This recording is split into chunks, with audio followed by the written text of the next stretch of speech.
मेरे फ्लैट के बराबर वाले फ्लैट में एक आंटी रहती थीं जिनकी उम्र 38 साल थी और उनके शौहर कई साल पहले वफात पा चुके थे। उनके 2 बच्चे थे जो अपने नाना नानी के पास रहते थे, जबकि वो आंटी अपनी जिंदगी अकेले गुजार रही थीं। बहुत पिरदादार, खुश मिजाज और अपनी दुनिया में मग्न औरत थीं। मैं एक सरकारी मुलाजिम था। मेरी बीवी कुछ साल पहले मुझसे तलाक ले चुकी थी और बच्चे अपनी माँ के साथ रहते थे। मेरी जिंदगी भी तन्हाई में गुजर रही थी। आंटी का अंदाज, चाल और बात करने का सलीका मेरे दिल को छू जाता था। उनके लहजे में एक अजीब मिठास थी और निगाहों में एक थकी हुई चमक छपी थी। कुछ उर्से के बाद हमारी सलाम दुआ बढ़ने लगी।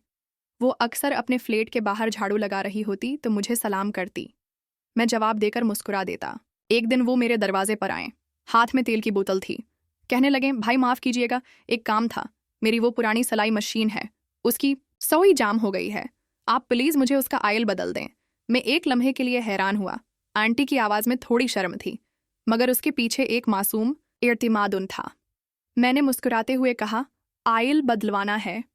आंटी कहने लगें, जी तेल डालने वाला काम, मतलब मेरी मशीन जाम हो चुकी है और मैं कोशिश कर रही थी मगर मेरे हाथों से कुछ नहीं हो रहा।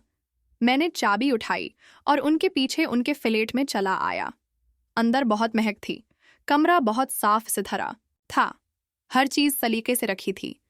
आंटी मशीन लाकर एक चादर पर रख चुकी थी। मैं बैठा, हाथ में कपड़ा लिया और आहिस्ता से सफाई शुरू की। मैंने कहा, यह मशीन बहुत पुरानी है। आंटी कहने लगे, हाँ, ये मुझे शादी के वक्त मिली थी, लेकिन अब तो जैसे हर चीज़ की रवानी खत्म हो चुकी है। मैंने एक नज़र उनकी आंखों में देखा था। एक लम्हे को खामोशी तारी हो चुकी थी। वो बात कहने के बाद फौरन किचन में चली गईं। कहने लगे, चाय बनाकर देती हूँ, आप मेरी मशीन का आयल बदल दें। जब वो वापस आए तो मैंने सफाई मुकम्मल कर ली थी और तेल लगाकर मशीन को रवान कर दिया था। मैंने कहा, अब चलाकर देखें। वो मेरी बात सुनकर मुस्कुरा पड़े। थोड़ा सा झुककर मशीन की सुई को हाथ लगाया। मशीन ने रवानी से चलना शुरू कर दिया। कहने लगे, वाह भाई, आपने तो जैसे जादू कर दिया हो। मैंने कहा, आंटी, ये सिर्फ आयल चेंज था। असल बात रवानी की होती है। जब वक्त पर चुकनाई मिले तो हर चीज़ दोबारा चल पड़ती है। आंटी ने एक लम्हे को मेरी तरफ देखा, जैसे मेरी बात समझ गई हूँ, मगर वो कुछ भी नहीं बोले। उनके होंठों पर एक ऐसी मुस्कुराहट थी जिसमें कई राज दफन थे। आसी शाम के बाद हमारी बातचीत में एक नर्म रवानी आ गई। अब वो कभी कभार दोपहर के वक्त मुझे चाय पर बुला लेते। मैं भी बगैर शर्म के वहाँ चला जाता। एक दिन आंटी कहने लगे, भाई, आज मेरी तबीयत कुछ बोझल है। अगर आपको बुरा ना लगे तो आप मेरे कुंधे पर थोड़ा सा तेल मिल दें। ऐसे लगता है जैसे कुछ जम गया हो। मैं आंटी की बात सुनकर हैरान हुआ, लेकिन मैंने कहा, जी मैं मिल देता हूँ। आंटी के लहजे में कोई शरारत नहीं थी, बस वही पुरानी आंटी थीं, अपनी दुनिया में मगन मगर अंदर से तन्हा थीं। मैंने तेल हाथ में उठा लिया। आंटी सूफे पर लेट चुकी थीं। उनके दुपट्टे का किनारा कुंधे से सिरक रहा था। मैंने अंगुलियों में थोड़ा सा तेल लेकर उनके कुंधे पर नरमी से मिलना शुरू कर दिया। एक खामोशी थी और इस खामोशी में गहरी सांसों की आवाज़ थी। आंटी कहने लगे, भाई, कभी कभी लगता है जैसे जिंदगी सिर्फ आयल चेंज मांगती है और सब कुछ फिर से चलने लगता है। मैंने उनकी बात में छुपी हुई थिकन, तन्हाई और ख्वाहिश को महसूस किया था और वो लम्हा हमेशा के लिए मेरे दिल पर नक्श हो चुका था। इस दिन के बाद आंटी की निगाहें बदल चुकी थीं।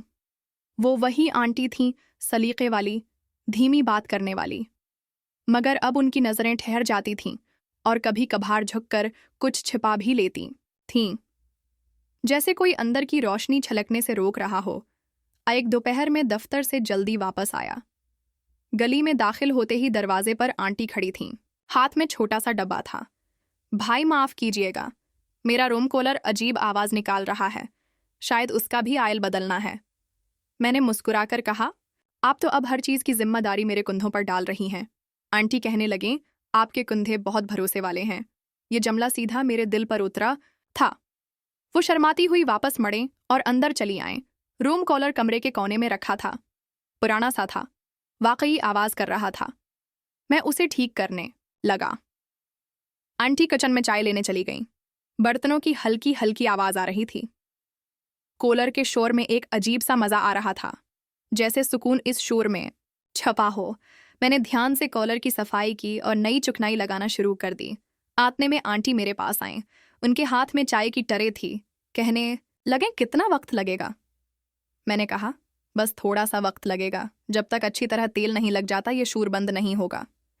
मेरी बात सुनकर आंटी कहने लगी, क्या दिलों पर भी आयल लगाया जा सकता है? मैंने हैरान होकर उन्हें देखा तो वो मुस्कुरा रही थीं, मगर ये मुस्कुराहट किसी मजाक की नहीं, एक अधूरे सवाल की थी। मैंने कहा, दिल पर सिर्फ वही तिल लगता है जो नीयत से निकले और जो बगैर छुए वहां तक पहुंच जाए। खामोशी छा चुकी थी। कूलर बंद हुआ, पंखा रवान हो चुका था। मैंने कहा, अब ये शोर नहीं करेगा। एंटी कहने लगे, काश इंसान भी इतना आसान होते। खैर, हम दोनों ने चाय पीना शुरू की। आहिस्ता आहिस्ता मौसम गर्म हो रहा था।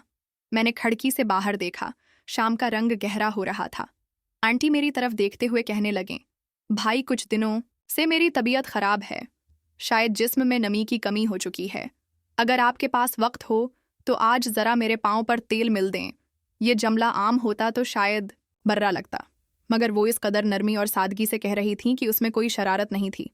बस एक औरत की तन्हाई जांच रही थी जो अपने जिस्म की बेरूही को किसी के लम्स से जगाना चाहती थी, वो भी बगैर किसी लफ्जी तजावीज़ के।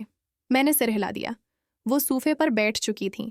दोपटा अब भी मुकम्मल अंदाज में था। उन्होंने पाँव सामने किए।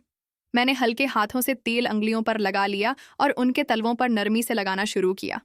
उनकी सांस की रफ्तार आहिस्ता आहिस्ता बदलने लगी। उन्होंने अपनी आंखें बंद कर लें। कहने लगे, आपके हाथों में बड़ा सुकून है। ऐसा लग रहा है जैसे मेरा जिस्म जिंदा हो रहा हो। आंटी की बात सुनकर मैंने कुछ नहीं कहा। मैं सिर्फ उनकी मालिश करता रहा। आंटी कहने लगे, कभी कभी लगता है कि तेल सिर्फ मशीनों के लिए नहीं होता। जिस्म भी चीख चीख कर कहता है, अब कुछ रवानी चाहिए। मैंने सर उठाया। उनकी आंखों में नमी थी, लेकिन ये आंसू नहीं थे। ये किसी दब्बे जज्बात की गवाही थी। मैंने सिर्फ इतना कहा, रवानी मिल जाए तो जिंदगी का पंखा भी बगैर शूर के चलता है। एक लम्हे को हम दोनों खामोश हुए, मगर इस खामोशी में एक मियाद तय हो चुकी थी। बगैर जबान के, बगैर वादों के हमने एक दूसरे को समझ लिया था। दोस्तों, अगर आपको वीडियो अच्छी लगी हो तो वीडियो को लाइक और मेरे चैनल को सब्सक्राइब ज़रूर कीजिएगा। और दोस्तों, अपना बहुत सारा ख्याल रखिएगा। मिलते हैं अगली वीडियो के साथ।